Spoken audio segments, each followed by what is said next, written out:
Teman-teman, kembali lagi bersama saya Surya Dusman Algaini. Dalam kesempatan kali ini kita akan ngobrol dengan Ade Amelia, mahasiswi Social Development Practice di University College London. Bagaimana sampai dia mendapatkan beasiswa ini? Langsung saja kita ngobrol dengan dia. Assalamualaikum, dia. Waalaikumsalam, Bang. Apa kabar dia? Baik, baik. Alhamdulillah baik. Alhamdulillah. Ini, Abang gimana kabarnya? ya Alhamdulillah, sehat, Alhamdulillah. Ini lagi nggak kuliah nih hari ini ya? Ya, sebetulnya udah nggak ada kelas, tinggal disertasi aja gitu. Jadi jadwalnya bisa diatur. Oh iya, oke. Udah ngambil data berarti? Baru mulai bulan Juni ini, jadi kemarin ketemu supervisor, terus baru istilahnya apa ngumpulin data dan lain-lain gitu. Ngumpulin data balik ke Indonesia? Nggak balik ke Indonesia, tapi aku kerjasama dengan komunitas yang ada di Indonesia. Oke, jadi tetap di sini ngambil datanya di Indonesia ya. Betul. Oke, ngomong-ngomong neliti tentang apa? Lia meneliti tentang bagaimana nanti kebijakan yang ada di Indonesia itu bisa mempengaruhi partisipasi anak muda gitu dalam uh, kritik tentang kebijakan atau urban governance seperti itu. Oke, baik ini kita sebelum cerita penelitian yang dijadikan tugas akhir ini, kita cerita gimana sampai Lia bisa nih dapatin beasiswa ke UCL ini. Ya, sebetulnya nih panjang ya Bang ya ceritanya. Iya, Karena aku udah mulai daftar-daftar beasiswa itu sejak tahun 2016. Jadi di aku lulus dari S1 tahun 2014, terus sempat kerja juga selama 2 tahun. 2016 itu aku daftar beasiswa waktu itu Chevening dan LPDP. Nah, di 2017 aku sempat dapat Chevening gitu beasiswa dari pemerintah Inggris. Tapi karena waktu itu belum dapat letter of acceptance dari kampus, terpaksa posisi aku untuk beasiswa Chevening ini dikasih ke waiting list yang lain gitu. Jadi waktu itu aku sempat sedih banget gitu karena kesempatan harusnya aku kuliah tahun 2017. Nah, setelah itu aku coba banyak gitu ya beasiswa. Kalau dihitung-hitung bisa belasan. Belasan bisa beasiswa dari LPDP. bisa belasan. Iya, Belasan iya, iya. kali gagal. Iya, iya, iya. Dan untuk LPDP-nya sendiri, akhirnya aku dapat LPDP di tahun 2023, lumayan panjang Hmm. ya, jauh. Ya, LPDP itu sudah percobaan ketujuh, baru aku dapat. Seperti khusus itu. LPDP-nya. Khusus LPDP-nya. Jadi tadi Chevening, LPDP yang percobaan ketujuh, yang ketujuhnya dapat. Dapat. Nah, terus Selain selain selain itu, LPDP sama ah, Chevening, pernah coba juga AAS Australia, terus New Zealand, NZAS gitu, terus SISGP, Swedia, Institute Scholarship gitu. Terus tapi alhamdulillahnya 2023 dikasih sama Allah gitu ya untuk tembus di beasiswa LPDP dan juga alhamdulillahnya dapat kampusnya yang memang aku pengen dari dulu kayak gitu. memang dari dulu pengennya ke UCL, Betul. ke Inggris. Betul, dari pertama kali daftar itu aku daftar ke UCL. Yang Chevening. Ya, yang Chevening. Kenapa Inggris dan UCL? Soalnya gini, yang pertama adalah uh, di UCL Mhm. ada satu fakultas namanya Bartlett, Bartlett Faculty of Architecture and Built Environment, dan sekarang dia menempati posisi pertama Bang, gitu, posisi pertama di Hmm. dunia, gitu. Wah, ya. Nah, memang leadingnya di arsitektur dan pembangunan gitu ya. Sekarang lagi di UCL di Bartlett. Jadi kalau UCL yang dijagokan sekarang ada dua. Yang satu IOE, Institute of Education. Yang kedua adalah Bartlett, Faculty of Architecture and Built Environment. Nah, yang kedua, memang sejak kuliah di S1, kita selalu membahas, mengkritisi beragam bangunan-bangunan gitu yang ada di Inggris, dan salah satunya banyak juga di London. Jadi pernah waktu pas S1 ada aku buat presentasi bareng sama teman-teman, yaitu tentang British Museum gitu. British Museum yang dulu aku cuma bisa lihat dari internet, aku cuma bisa lihat dari buku kayak gitu ya. Dan sekarang dari British Museum ke UCL jalan kaki cuma kurang dari 10 menit aja gitu.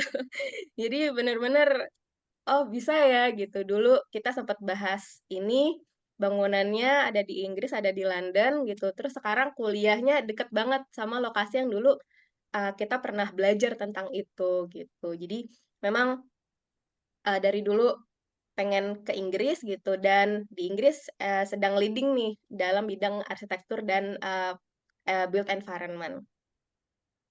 Tadi nyoba belasan kali. Dan Allah itu kan maha tahu dia ya. Dikasih yang terbaik. Secara peringkat UCL kan juga 4 ya sekarang di Inggris ya. Oh, 4 sekarang itu Inggris 9 antara dunia ya. 8 atau 9 peringkatnya, Dunia 8 ya. atau 9. Ya, 9 dunia. Ya masuk top 10 ya. Ya, Ya masuk masuk top 10 dan ini yang terbaik yang memang jauh sebelum ini kan dia juga bermimpi bagaimana bisa ke Inggris dan ini inline dengan cerita S1 ya. Oke, iya sebelum betul. kita cerita nih S1, kita masih eh, bahas yang kuliah di sini dulu. Nah, tadi alhamdulillah dapat. Setelah belasan kali jatuh bangun begitu ya. Dan itu syaratnya apa apa aja sih waktu itu, Di? Syaratnya, kemudian proses seleksinya bagaimana, khusus yang UCL ini ya. Kemudian beasiswanya ini kan full cover ya, Full cover. full cover. Nah, terus setelah di sini itu bisa nggak diceritakan ke teman-teman bagaimana biaya akomodasi, gitu kan? Biaya hidup yang lain supaya teman-teman ada gambaran nih. Gitu. Iya. Jadi syaratnya untuk daftar di Bartlett UCL adalah yang pertama kita buat namanya motivational letter. Jadi kalau misalkan dari kampus dia meminta apa sih yang kita minati, kenapa kita mendaftar di sana, terus mata kuliah apa yang kita uh, pengen ambil. Jadi spesifik sampai ke sana gitu ya, dan apa yang kita harapkan gitu, apa ekspektasi kita terhadap jurusan yang nanti akan kita ambil. Nah, itu ada motivational letter sekitar 2 halaman gitu ya, 2 2 sampai 3 halaman. Lalu juga biasanya administrasi yang umum ya, seperti paspor dan lain-lain. Terus juga persyaratan bahasa Inggris, IELTS. Nah, waktu itu aku submit IELTS, alhamdulillah IELTS aku mencukupi. Jadi minimal IELTS-nya adalah 6,5. Untuk daftar. Nah, ya minimal IELTS total 6,5, tapi tidak ada yang kurang dari 6 gitu. Hmm. Dan waktu itu aku submit dengan IELTS aku yang 7 gitu. Jadi alhamdulillah lebih dari persyaratan. Lalu diminta juga ada 2 referensi dari profesional dan juga dari dosen kita yang dulu.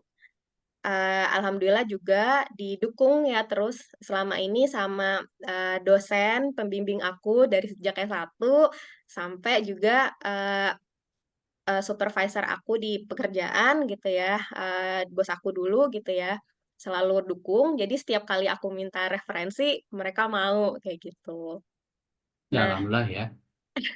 iya betul. Dari situ semuanya submit, prosesnya aku lakukan sendiri gitu. Jadi memang aku nggak pakai agen, dan menurut aku cukup mudah gitu untuk kita bisa daftar lewat website karena semuanya tinggal upload gitu. Semuanya kita tinggal lengkapi, ada form online-nya, terus tinggal submit. Nah, tapi memang kalau di UCL kita bayar namanya uang pendaftaran gitu. Uang pendaftaran sebesar 50 pound ya, sekitar 50 pound. Seperti itu. 50 pound, 1 juta lah ya. Iya, sekitar 1 juta gitu. Jadi 1 pound kalau dirupiahkan 20.000 ya, teman-teman ya. Sekitarnya 19-20 ribu gitu ya, Iya, Bang iya, ya. iya. Oke. Terus Lia ada asuransi nggak sih waktu itu? Asuransi, bayar ya tes kesehatan begitu. Dan Ya, dikenakan deposit juga nggak sih? betul. Jadi waktu itu setelah final dapat LPDP-nya gitu, karena pengumumannya itu pertama kalinya kampus duluan gitu. Jadi di tahun 2023 bulan April Mei gitu ya udah pengumuman. Lalu kan belum dapat waktu itu beasiswanya. Pengumuman LPDP-nya bulan Juni gitu. Jadi setelah dapat beasiswa LPDP-nya langsung aku urus untuk student visa gitu ya. Nah, student visa waktu itu memang harus bayar pertama biaya student visanya, yang kedua adalah biaya asuransinya. Asuransi kalau nggak salah sekitar 14 jutaan, 15 jutaan untuk setahun gitu. Lalu untuk student visa itu sekitar 4 sampai 5 juta seingat aku ya. Aku lupa besarannya spesifiknya berapa, cuman total-total siapin 20 juta gitu. Dan waktu itu alhamdulillah aku dibantuin sama agen eh, pendidikan gitu, IDP, kalau nggak salah ya, IDP. Mereka bantu aku untuk proses student visa aku sampai jadi seperti itu. Nah, baru habis itu di-reimburse sama pihak beasiswanya. Jadi apa aja sih yang di-reimburse sama pihak beasiswa gitu. Yang pertama, uang pendaftaran. Jadi uang pendaftaran di awal, aku mendaftarnya sejak Januari gitu ya. Itu di-reimburse sama beasiswanya juga, terus asuransi di-cover, terus student visa juga di-cover, sampai ke tiket pesawat juga di-cover seperti itu. Ya, karena full ya. Betul Terus full. ada tes kesehatannya nggak? Tes kesehatan ada juga aku tadi lupa sebut ya. Tes kesehatan itu mereka minta eh, hasil TBC ya, tes TBC. Hmm. Waktu itu aku ambil di Tebet, daerah Tebet gitu, rumah sakit swasta. Dan itu juga tes kesehatan kalau nggak salah nggak di cover ya gitu, tapi kita tetap istilahnya doable gitu lah ya, Hmm. dibandingkan biaya-biaya yang lain gitu, Ya, tetap doable seperti itu. jadi rumah sakitnya itu udah ditetapkan sama mereka ya, yang memang kerjasama ya. Betul. Sudah biasanya ada di websitenya apa gov.uk gitu. Mhm. Kita bisa lihat juga eh, ada rumah sakit tertentu gitu yang memang di situ harus tes kesehatannya sebelum kita berangkat. Jadi itu yang dipakai untuk bisa daftar visa seperti itu. Ya, tinggal lagi kita dari rumah sakit terdekat dengan tempat tinggal ya. Betul, betul. Ya, terus setelah di UK, eh, oke, sebelum ke pertanyaan tadi itu, berarti untuk kasus Lia, ini dapat LOA-nya dulu ya. Ya, Nah, baru kemudian nyari eh, pembiayaan nih, sponsornya siapa? LPDP ya. Nah, LPDP. untuk teman-teman yang lain ada yang dapat sponsornya dulu, kemudian LOA-nya menyusul. Ini yang mana aja boleh ya. Nah, Betul. Sebetulnya keduanya bisa gitu ya. iya, Keduanya bisa dilakukan karena yang pas dulu aku daftar chevening itu kan bisa gitu daftar tanpa ada LOA sebetulnya. iya. Eh, jadi chevening dulu baru dapat gitu. Tapi memang UCL ini karena dia persaingannya lumayan ketat juga ya. Jadi Hmm, uh, proses application-nya itu lumayan lama, lebih lama daripada kampus-kampus lain gitu. Bisa makan waktu sekitar 6 minggu. Jadi memang lumayan uh, sabar gitu, harus sabar nunggu Iya, nunggu aplikasinya, harus sabar nunggu hasilnya, harus sabar, aduh keterima nggak ya gitu. Tapi kalau aku kemarin dikerjakan paralel, jadi daftar LPDP itu setelah daftar UCL. Jadi daftar UCL itu kalau nggak salah bulan Januari, terus LPDP pembukaan itu Februari awal gitu. Terus prosesnya lanjut di bulan April akhir atau Mei awal aku dapat pengumuman dari UCL-nya. Terus pengumuman LPDP-nya itu Juni awal. ya. Kalau untuk UCL cukup paham karena istri juga kuliah di UCL. Oh iya, Dan di jurusan apa, Bang? S3 Information Studies. Alhamdulillah S3. Ya PK 217. Aku PK 212. Jadi 212 ya. iya, jadi deket ya. Berarti tahun kemarin juga ya. Iya, iya, iya. Berangkatnya September. Jadi dia duluan karena sudah mulai perkuliahan sambil Hmm. nyari tempat tinggal. Nah, kami sama anak-anak nyusul November. Jadi Oh, sudah cukup paham. Jadi ini pertanyaan memang agak detail karena hmm. menurut aku nih, Lia ini Ya. penting buat teman-teman yang menonton podcast ini. Jadi melihatnya itu lebih dari sisi scholarship hunter begitu. Scholarship hunter karena kan ya bisa melengkapi podcast-podcast teman-teman yang lain gitu kan. Bagaimana prosesnya, bagaimana hal-hal administratif sampai yang detail gitu. Nah, setelah sampai ke Inggris, ini bagaimana nih setelah di sini? Eh, Tempat tinggal, begitu ya, biaya hidup. Lia Ya. di London ya? Sama ya Dia di kita ya? London. Iya, Dia di Zona berapa? London di zona 1 mepet zona 2, antara zona Oke, 1 zona 2 gitu ya. iya, iya. Masih di sentralnya ya? Masih kalau dari tempat Lia jalan kaki ke Tower Bridge itu cuma 15 menit. Hmm. Oke, tinggalnya berarti di zona 2. Iya, zona 2. Mepet-mepet zona 1. Iya, namanya? Nama. Eh kalau di sini panggilannya stasiun terdekat aku Aldgate East Mhm, mhm. gitu, Aldgate East, tapi daerah aku ini namanya Iya, Pinchin Street. Jadi ke stasiun Aldgate East itu kita jalan kaki 10 menit. Ke ya mungkin yang paling populer juga stasiunnya Whitechapel. Whitechapel itu oke. 15 menit gitu. Terus ke Tower Bridge itu juga jalan kaki cuma 15 menit gitu. Jadi ya lumayan deket sih sebetulnya sama banyak lokasi penting gitu ya. Dan ini deket banget juga sama eh, City of London. Jadi aku memang di borough-nya itu Tower Hamlets gitu. Cuman mepetnya sama City of London gitu. Oke. Untuk housing gimana? Housing, Biaya, ya. alhamdulillah. Ya, housing alhamdulillah aku dapat landlordnya orang Muslim juga. Jadi dia Mhm. paham lah di mana kita bisa dapat makanan halal. Dan kebetulan memang di East London ini eh, mayoritasnya Muslim nih juga ya gitu. Banyak Muslim kita banyak lihat. ya? Betul, betul. Banyak pasar gitu yang jual daging-daging halal seperti itu. Aku sebetulnya mulai cari housing itu sekitar bulan Juni juga. Jadi habis pengumuman LPDP, terus lanjut cari housing gitu. Tapi memang sekarang itu masalahnya di London adalah lagi krisis housing. Jadi memang Betul. paling menantang gitu ya. Dan abang juga tahu sendiri kan pasti susah gitu nyari Oh iya, rumah. belum lagi garantornya dulu.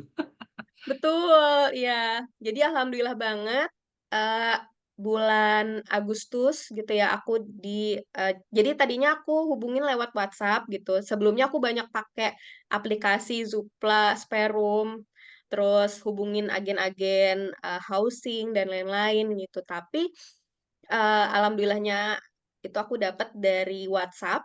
Jadi ada yang kirim di grup WhatsApp student waktu itu yang mau berangkat ke UK juga 2023. Ini landlord aku lagi cari tenan, ada yang mau nggak seperti itu. Dan aku hubungin dia sejak bulan Juni, baru dibales itu Juli akhir. Jadi 1 bulan di ghosting, satu Ya. bulan di ghosting sama landlordnya. Alhamdulillahnya landlordnya juga baik banget gitu, fasilitas oke, dan kita di sini dapat satu kamar itu 984, 983 gitu. Jadi di bawah 1.000, tapi menurut aku fasilitas, koneksi, terus, lingkungan sekitar itu sangat worth it gitu. Kita masih di bawah 1.000 tapi semuanya oke. Bahkan sama landlordnya itu ada refill tisu gitu. Jadi kita Ah. nggak beli tisu, kita bisa laundry di rumah juga gitu. Terus sabun laundrynya juga di-refill gitu. Itu baik banget sih landlordnya. Nah, Alhamdulillahnya orang Muslim juga. syukur alhamdulillah tuh dapat landlord seperti itu ya, dengan kemudahan terus dibantu refill tisu begitu ya. Ja- Jadi ini berapa orang yang tinggal di tempat lihat? Di tempatku ada 3 orang, Tiga. tiga-tiganya sama-sama kuliah, Hmm. mahasiswi dari Indonesia juga. Kita tiga-tiga dapat LPDP juga gitu. Terus meskipun maksudnya nggak semuanya kita beda sama jurusan dan sama universitas ya gitu. Ada temen aku yang kuliahnya di UCL juga, ada juga yang kuliahnya di University Arts London gitu. Jadi alhamdulillah sih, jadi pas nyampe rumah sama-sama orang Indo gitu kan. Terus Ya. ya masak-masaknya orang Indo gitu. Jadi masakan Indonesia ya. Kalau waktu pas Betul. lagi nggak kuliah bikin sambal, mie ayam gitu ya. Iya. Kemarin Kemarin sempet pengen bikin cimol, cuman susah ya ternyata bikin cimol. Iya, cuma kan kalau di East London kan lebih urusan perbumbuan lebih lebih enak lah, lebih gampang. Apalagi kan East London muslimnya banyak, representasi Asia juga lebih lengkap ya. Timur, Tengah, Selatan begitu dibandingkan ya daerah England yang lain. Ya, Betul, betul. se- jadi sewanya seperti itu tadi teman-teman gambarannya. Jadi kurang 1.000. Nah ini relatif lebih murah dibandingkan kami. Cuma kan kalau untuk kami kan kasusnya bawa keluarga ya. Bawa bawa keluarga dan tadi 1 pound situ 19,20 ribu. Nah terus biaya biaya yang lain seperti apa gambarannya? Kalau tadi akomodasi sudah. Kalau akomodasi kan ya kita budgetin 1.000 gitu lah ya. Hmm, Terus untuk yang lain-lain, transportasi, karena alhamdulillahnya di sini mm, aku ada akses bus langsung ke kampus, nggak ganti-ganti juga gitu. Tapi emang lumayan jauh sih kalau ke kampus naik bus itu sekitar 45 menit. ya, Ada pilihan juga naik tube sekitar 20 menit, cuma sekali ya. jalan naik Hammersmith Line. Nah, untuk transportasi aku budgetin memang ya setiap bulan sekitaran itu sih, jadi sekitar 70 sampai 90 pound gitu Hmm, setiap bulan. Terus untuk yang lain-lain gitu kayak misalkan belanja bulanan itu sekitar 15 sampai 25 pound gitu, untuk single ya tapi ya, ya, nggak ya, sendiri ya. gitu ya. Terus kalau mau makan-makan enak weekend gitu ya, makan-makan enak ya sekitar 20 sampai 25 gitu ya, udah sekalian sama ongkos gitu. Di sini kalau makan tergantung daerah ya kadang-kadang ya, tergantung restorannya Ya. juga.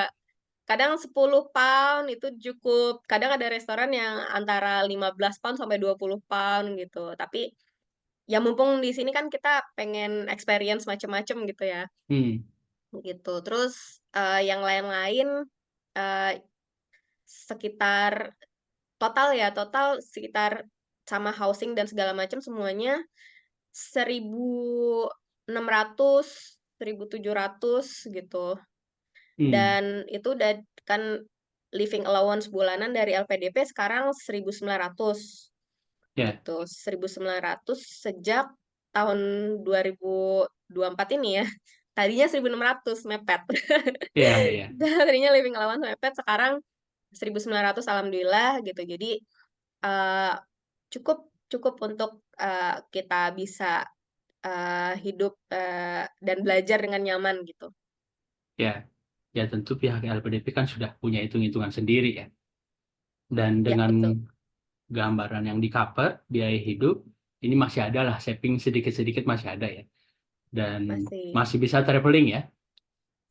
Masih Bang, masih. Jadi eh usahain lah kalau sebulan gitu ada traveling minimal ke kota-kota terdekat gitu ya, kota yang sejam 2 jam nyampe gitu. Kayak di Hmm, sini aku suka ke daerah Oxford, terus pernah ke Cambridge, Bath, terus juga eh, ya sekitar sekitar UK kayak gitu, Edinburgh kayak gitu. hmm. Ini selama di sini, udah 4 wilayah yang lain sudah masuk. England, Wales, Northern Ireland, Scotland sudah? Scotland sudah alhamdulillah Bang. Kemarin pas winter ya, pas winter break gitu. Ya. Kebetulan ketemu sama temen yang udah 2 tahun tinggal di Aberdeen karena kerja. Nah, Hmm, waktu itu teman aku sejak S1, jadi kita sohib banget gitu, segeng istilahnya. ya. Dia tinggal sama suaminya kerja di Aberdeen. Terus aku ada waktu aku ke Edinburgh, kita ketemu di Edinburgh dan bisa keliling tuh ke St Andrew gitu, ke Dundee gitu ya. Jadi eh, apa namanya pakai mobil gitu ya keliling kayak gitu. Ya. Dan ini kan keliling sambil lihat-lihat juga, terus relate ke jurusan dia ya, Ya, arsitektur. Nah, cuma ini kan S2-nya ini lebih fokus ke sosialnya ya. Ini betul. bisa diceritakan ke teman-teman, ini fokus S2 ini belajarnya apa nih? Ya. Social Development Jadi Practice. Ya, jadi jurusan aku namanya Social Development Practice. Mhm. Artinya bagaimana kita belajar tentang ilmu sosial tapi diaplikasikan di pembangunan berkelanjutan. Nah, SDP ini ada di bawahnya namanya kalau misalkan di Indo mungkin departemen ya gitu. Jadi di fakultas, Faculty of Architecture and Built Environment di bawahnya ada departemen. Departemennya namanya Development Planning Unit gitu. Nah, Development Planning Unit ini membahas bagaimana pembangunan berkelanjutan yang ada di negara-negara Global South gitu. Jadi Global South artinya negara berkembang, negara yang pernah punya sejarah kolonialisasi kayak gitu. Dan di jurusan aku khusus untuk bahas sosialnya di bawahnya development planning unit sebetulnya ada yang lain. Jadi ada yang bahas tentang ekonomi, ada yang bahas tentang urban development, ada yang bahas tentang building gitu. Tapi aku tertarik bahas sosial. Nah, kenapa sih gitu aku tertarik bahas sosial? Apalagi di S1 kan interior arsitektur ya gitu. Nyambungnya tuh apa gitu ke sosial. Nah, ini menariknya nih Bang. Jadi di S1 aku pernah belajar tentang satu mata kuliah namanya arsitektur keseharian. Nah, di situ aku belajar tentang eh, partisipasi dalam desain. Jadi desain partisipatif, artinya yang mendesain itu nggak cuma arsitek gitu.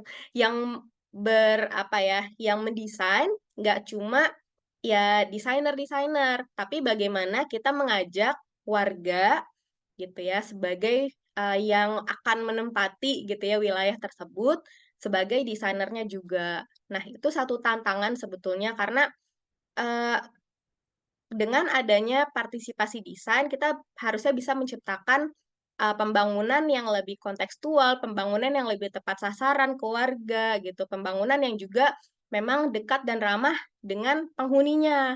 Seperti itu.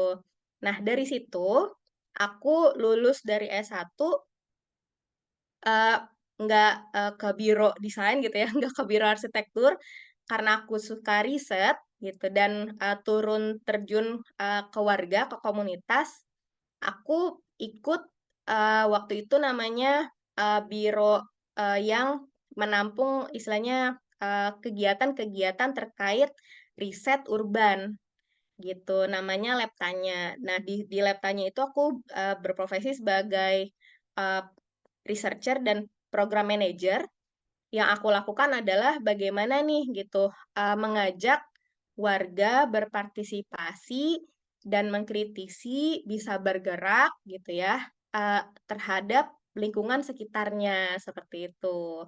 Makanya dari situ aku melihat seru juga bahas dari sosial, tapi, eee, masuk ke pembangunan berkelanjutan, karena kan background aku arsitektur kan, gitu. Nah, melihat dinamika sosial gitu di warga, melihat bagaimana warga bisa ikutan berpartisipasi, warga bisa mengkritisi, warga bisa bergerak gitu terhadap isu-isu di lingkungan sekitarnya gitu. Nah, itulah yang sedang aku kerjakan di S2 ini, seperti itu, Bang. Ya, artinya tetap masih relate ya. Bahkan ini cukup menarik kalau tadi S1-nya lebih ke interiornya, begitu. Dan dengan pengalaman selesai, berkecimpung di komunitas, terjun ke masyarakat, jadi mendesain itu dari perspektif warganya, komunitasnya. Jadi bagaimana ini kemudian ditampung, lahirlah sebuah desain begitu dan ini eh, bisa berkelanjutan, begitu kurang lebih ya, sederhananya.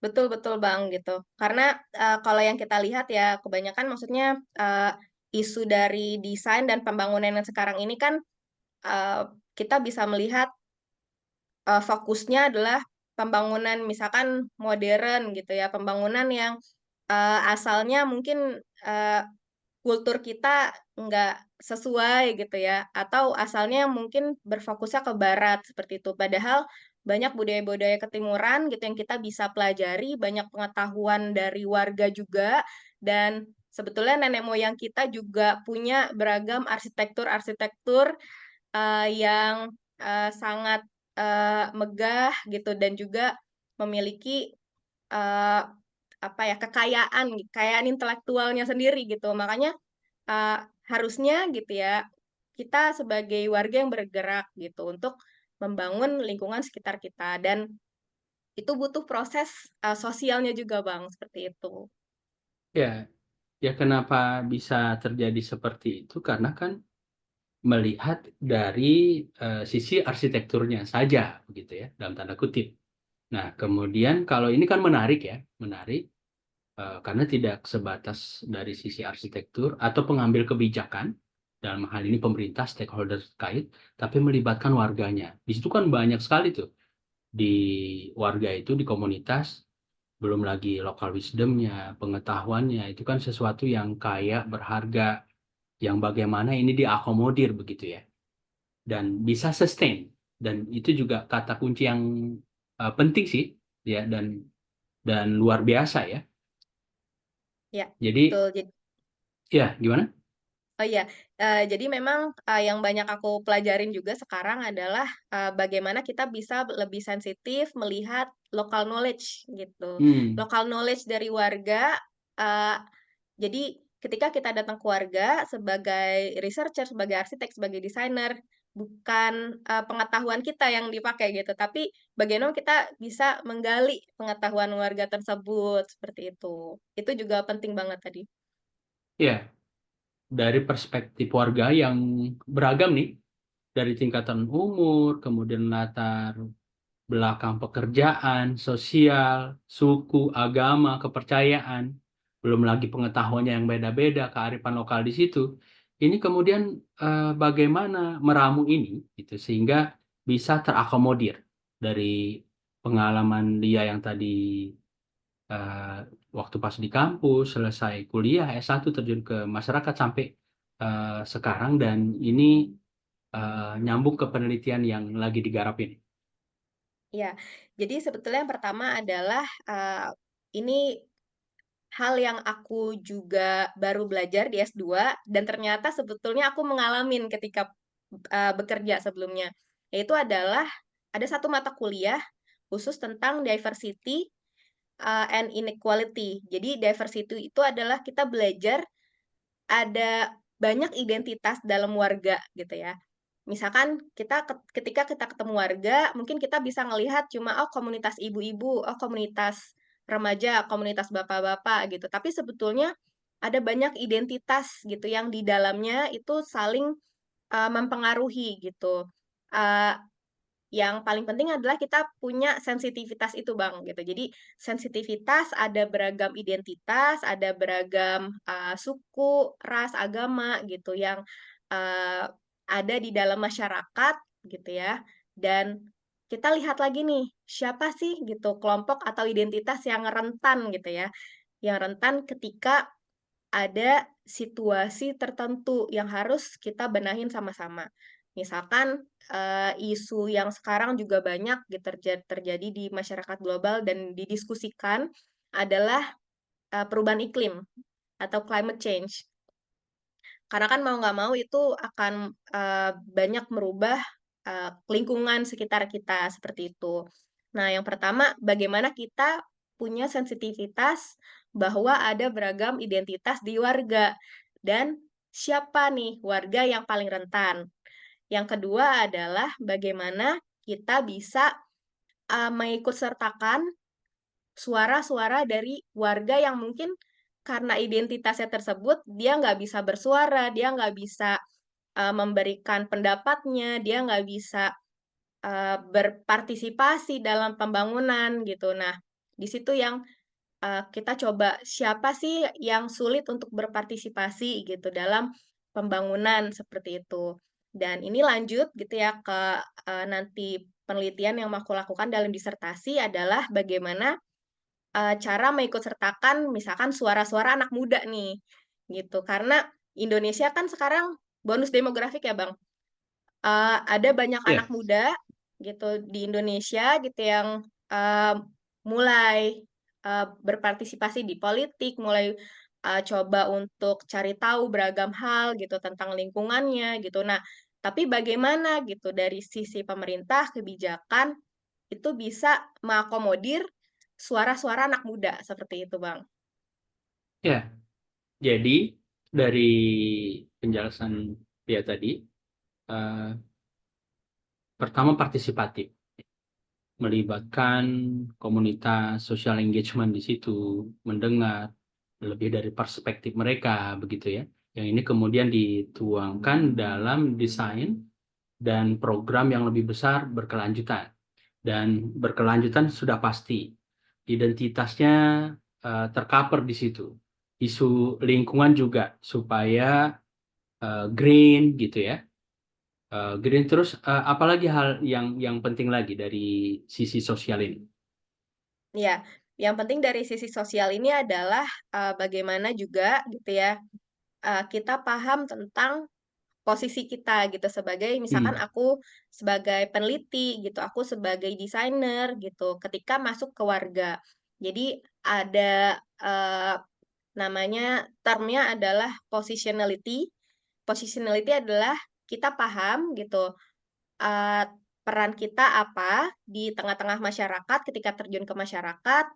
Terus yang kedua adalah, eee, potensi apa yang kita punya, potensi apa yang warga punya, seperti itu. Dan, apa yang harus kita cover gitu. Misalkan warga punya potensi apa, tapi punya kekurangan seperti bla bla bla gitu. Nah, eee, kita yang, mengakomodir, memfasilitasi bagaimana ya supaya potensi warga ini terlihat gitu ya, supaya potensi warga ini juga, eee, kita bisa angkat gitu, sehingga ketika nanti ada isu-isu pembangunan berkelanjutan gitu, suara warga dan potensi warga ini terdengar, seperti itu. ya, ini kan warga sangat beragam sekali. Ya, banyak kepala, banyak pemikiran, belum lagi dengan latar sosial, daerah segala macam. Ini lihat bagaimana nih masuk dengan masyarakat yang beragam ini.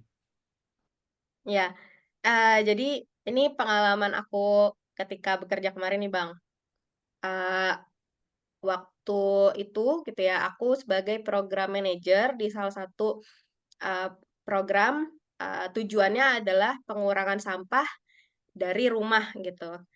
Dan waktu itu kita bekerja dengan satu lingkungan RW gitu. Jadi kebayang satu lingkungan RW ada sekitar 800 rumah.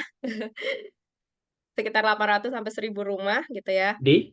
Di? di Tangerang Selatan. Oke. Karena waktu itu kantornya di daerah situ Tangerang Selatan, Bintaro gitu ya. Dan ini adalah warga kampung kota. Jadi bukan warga komplek, bukan warga high end gitu ya. Uh, Warga kampung kota gitu yang kita coba untuk membicarakan karena sampahnya mereka ini nggak ada yang ambil Bang. Jadi warga biasanya bakar sampah di halaman rumah gitu dan ada banyak isu-isu kesehatan gitulah ya yang eh, ada di dalam komunitasnya tersebut. Dan masalahnya adalah pemerintah kota waktu itu belum terhubung nih dengan fasilitas pembuangan sampah warga. Nah, memang ada banyak dinamika sosialnya gitu yang terjadi di dalam masyarakat. Ada RT atau RW yang nggak mau ikutan gitu, ada warga yang istilahnya punya power lebih gitu, ada warga yang terima jadi gitu tapi sebetulnya paling terdampak gitu. Nah, yang kita lakukan adalah bagaimana kita bisa uh, masuk gitu ya dengan mengenal profil warga, kita melakukan beragam kegiatan bareng warga terlebih dahulu gitu, seperti arisan, seperti ngerujak gitu ya, ngobrol-ngobrol gitu, terus juga uh, nggak lupa gitu ya, minta saran dan pendapat ke petinggi-petinggi dari warga tersebut, seperti ketua RW, ketua RT gitu, terus juga PKK dan lain-lain. Nah, dari situ kita mencoba untuk membuat kegiatan yang memang di eh, diasimilasikan gitu ya bareng sama kegiatan yang warga biasa lakukan gitu. Seperti misalkan kita masukkan tuh pengetahuan-pengetahuan tersebut ketika warga arisan. Kita masukkan pengetahuan ketika warga ngerujak seperti itu. Kita masukkan pengetahuan ketika warga pengajian gitu. Nah, dari situ prosesnya lumayan lama gitu ya, bisa setahun 2 tahun gitu. Eh, nah, ada gongnya gitu ketika waktu itu kita dapat sponsor eh, dari CSR gitu juga dari pemerintah membicarakan bagaimana sampah bisa dikelola di masyarakat gitu. Nah, akhirnya ada sekitar 3 bulan kita melakukan beragam kegiatan, kita melakukan beragam meeting. Intinya adalah eh, seperti apa sih lingkungan yang warga mau gitu. Nah, kita tanya dari situ.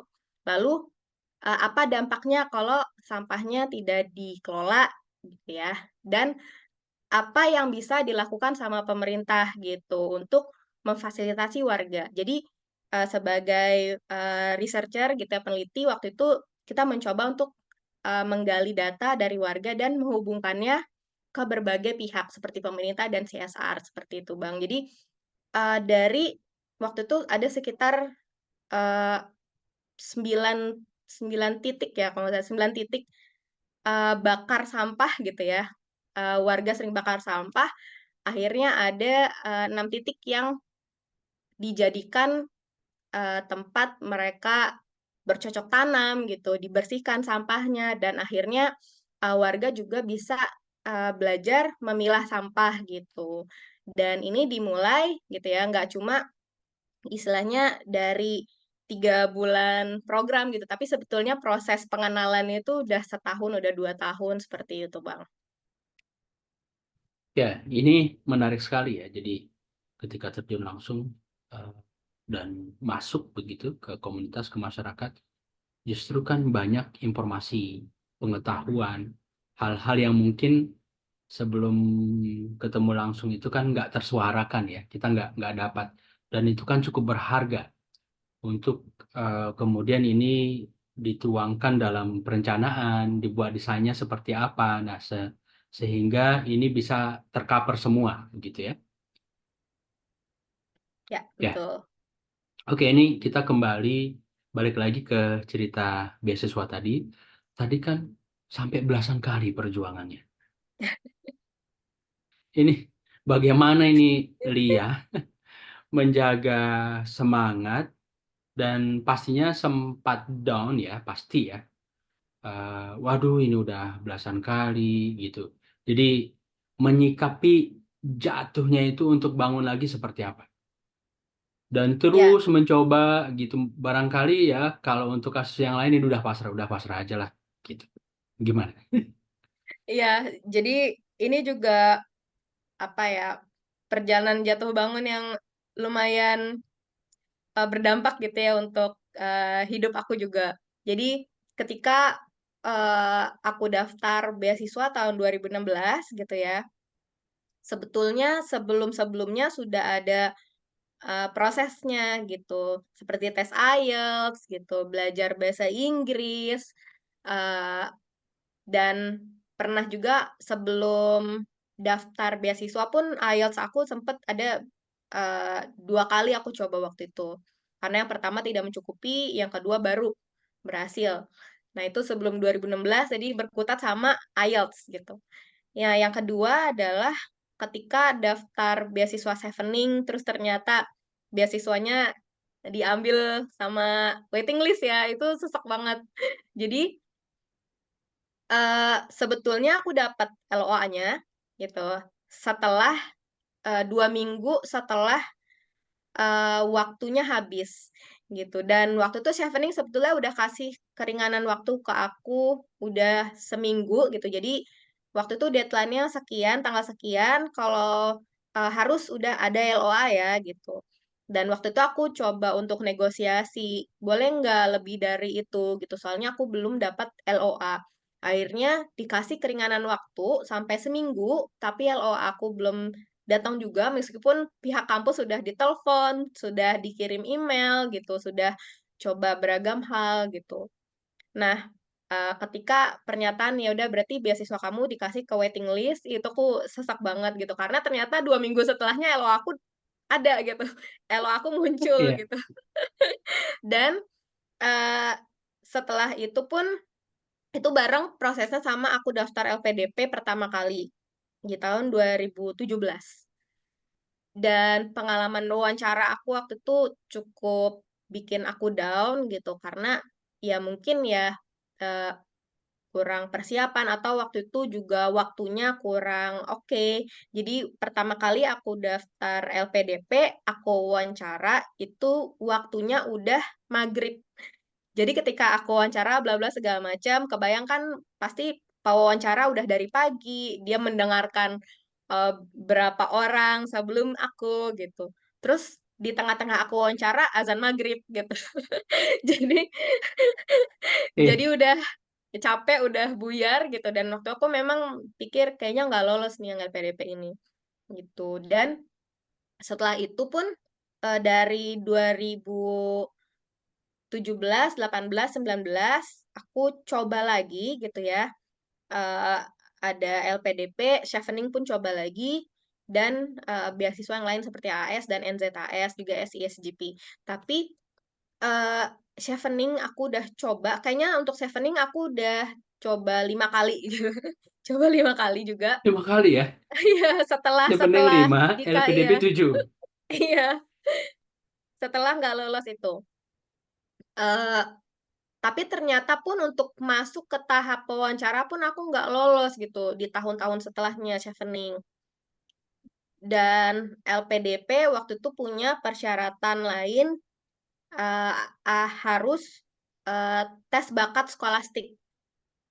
Dan itu salah satu kekurangan aku gitu, karena udah lama ya nggak belajar matematika, udah lama nggak belajar, tes-tes seperti itu, kayak gitu. Dan ada beberapa kali, LPDP itu aku nggak lolos, di tes bakat skolastiknya, sehingga nggak bisa masuk juga ke wawancara.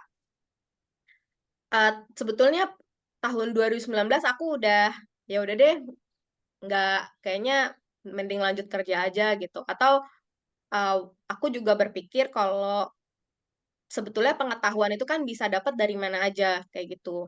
Nggak, bisa dapat dari kursus, bisa dapat dari workshop, bisa dapat dari seminar gitu, bisa dapat dari beragam hal gitu, eee, dan aku pikir kayaknya mending lanjut kerja deh, nggak usah kuliah gitu. Sampai waktu itu Sampai segitunya pandemi ya? Sampai segitu. soalnya udah istilahnya ya siapa sih yang betah gitu nerima penolakan terus kayak gitu kan. Ah, nggak lolos, nggak lolos. Sampai waktu itu orang tua juga bilang, ya udahlah gitu, daftar aja kerja yang lain kayak gitu. Atau eh, PNS juga kan ada banyak bukaan seperti itu. Nah, sampai waktu itu memang di pandemi, Bang. Hmm. Masuk pandemi gitu. Terus di pandemi situasi di NGO gitu juga nggak bagus kayak gitu ya. Eh, Program-program banyak yang batal juga gitu karena nggak bisa turun ke warga langsung kayak gitu. Apalagi kan maksudnya kerjaan kita kan ke lapangan ya Bang gitu. Kalau Iya. pas pandemi gimana nih gitu nggak bisa turun ke lapangan gitu. Semua harus shift ke online. Sampai waktu itu eh, ada program Social Development Practice ini mereka bikin seminar open lewat YouTube kayak gitu. Dan waktu itu fokusnya mereka penelitian di Banjarmasin sama Solo. Nah, dari situ selama pandemi ya, aku melihat kegiatan mereka lewat YouTube kok menarik gitu dan banyak hal-hal term yang aku penasaran dan aku butuh untuk belajar dari situ. Itu apalagi aku mengalami mandek gitu ya ketika berprofesi mandek gitu. Aku nggak punya background sosial dan banyak hal-hal terkait dengan ilmu sosial yang aku pelajarin on the spot dan itu membuat aku kewalahan. Jadi selama itu tahun 2021, 2022 aku memutuskan untuk kayak harus terus lanjut deh karena dari hal tersebut aku jadi cari tahu banyak hal yang aku perlu untuk belajar lebih untuk bisa lanjut di profesi yang aku jalanin sekarang. Artinya terjun ke komunitas gitu.